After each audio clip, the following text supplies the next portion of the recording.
Hello, ladies and gentlemen. Once again, this is Jeremy Smith. If you've been following the channel for a while, you know that I am a really big fan of prime lenses. That is fixed focal length lenses.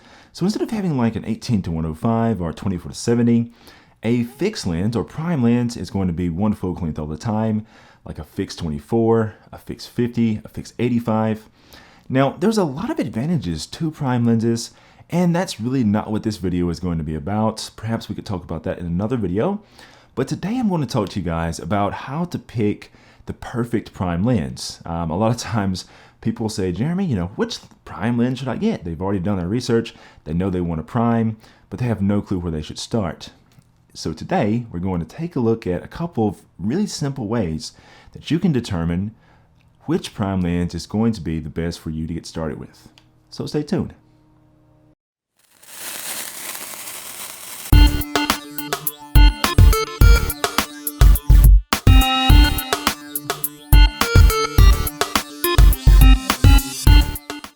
So a lot of photographers will just say, you want a prime lens, start with the 50, or you should start with the 35. And they'll kind of tell you based on their own preferences which prime lens someone should start with. But I'm not going to do that. Again, we could probably make a video in the future talking about some of my favorite primes and why.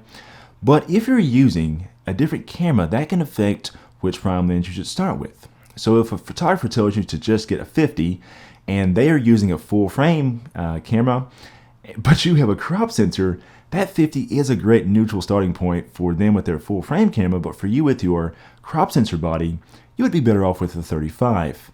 It's just sort of an all around. And if you're curious about what happens with all the whole crop sensor versus full frame stuff, I have a video about that. I'm going to go ahead and put it in the cards and put it in the description so you could take a look at that. But instead of me projecting my own sort of like preferences onto you guys, I'm going to show you how you can choose the perfect prime for your purposes. So I'm going to use a lens. This is a technique that I've used before. I've told other photographers and it seems to work very well. This is very good if you haven't been shooting for a long time. So you can take whatever zoom lens you have right now. You probably do have a zoom. Your camera probably came with a zoom. Your camera probably came with an 18 to 55 or a 24 to 105 or 18 to 105 or something along those lines. So here I have Nikon's 18 to 105. This is a lens that's pretty common. It's bundled with a lot of sort of like Nikon mid-range DSLRs like the D7000 series, for example. And so this lens does cover a range of 18 to 105. So what you can do is you can actually take a lens like this and you can say, I've been thinking about a 35 or a 50 millimeter prime.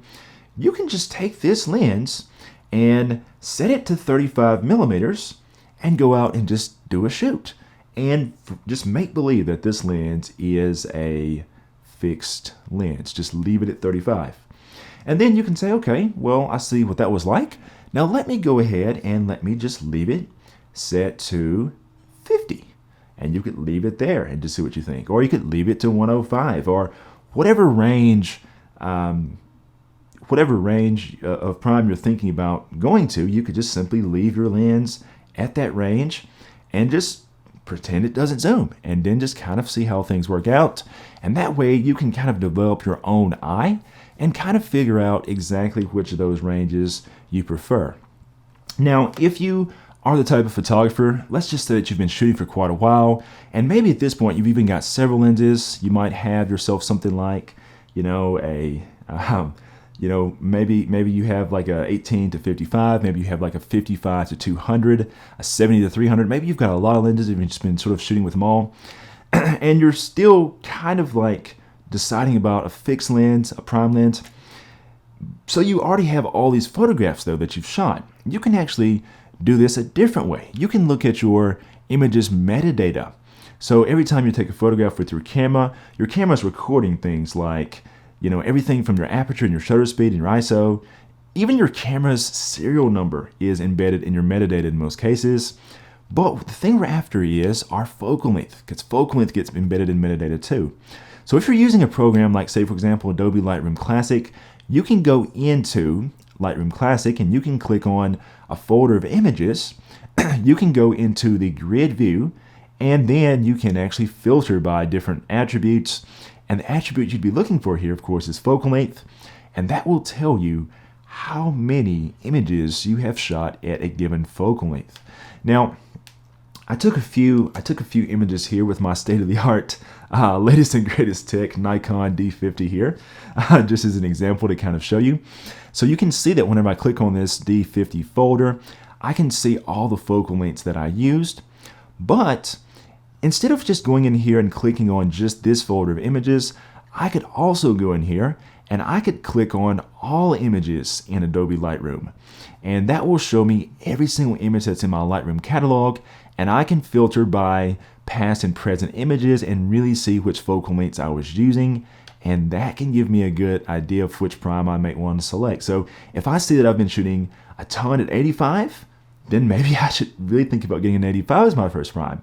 If I see that I've been shooting a ton at 24, then perhaps 24 is the best way to go. So this is a really good thing. And then of course you can also click on those focal lengths and you can see images that you actually captured at that focal length, and you can say, oh yeah, I remember that right there. You know, that was taken around 50 millimeters. I really like that look. I like that look in a lot of my photos looks like.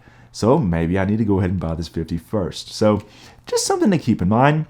A couple final thoughts I'll kind of leave you guys with is that if we start thinking about prime lenses, generally speaking, if you want to have a lens that's more versatile, a wider prime is going to be more versatile, like a 35 or a 24 or something along those lines. In most cases, that's going to be more versatile.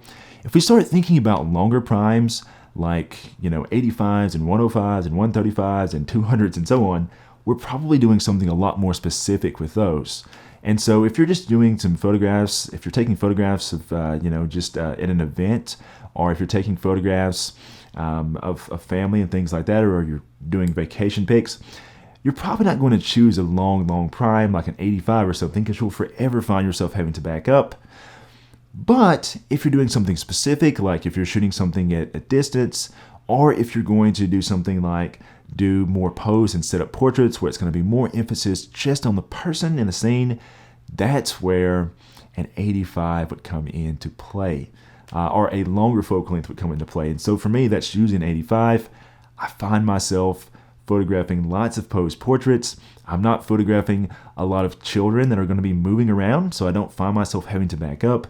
I'm typically going to be photographing people that are going to stay posed, so I can say, hey, stay right there, and I can use my 85 and back up a little bit and really get a nice blend of not having to be so far away, but I can also put more emphasis just on the subject. If I do have a lot of room to work with, I might break out something like a 135 and work from an even longer distance from the subject. So anyways, just a few little parting words to keep in mind. As always, guys, don't be a stranger. Write me in the comments below. I know it seems like sometimes I don't really pay attention to the comments, but I promise you I am. So if you've got questions, write me in the comments, and always keep in mind that a lot of those questions and comments end up leading to future videos. This video is just based on a random conversation I had with someone the other day, and I was sharing these tips, so I thought I would share these tips with you guys. Also, don't forget to follow me on social media. You can follow me on Facebook or Instagram, where I am known as Photog J the Great, because I am great today, tomorrow, and forevermore, basically. That sounds poetic. Anyways, until next time, guys, this is Jeremy Smith, signing off.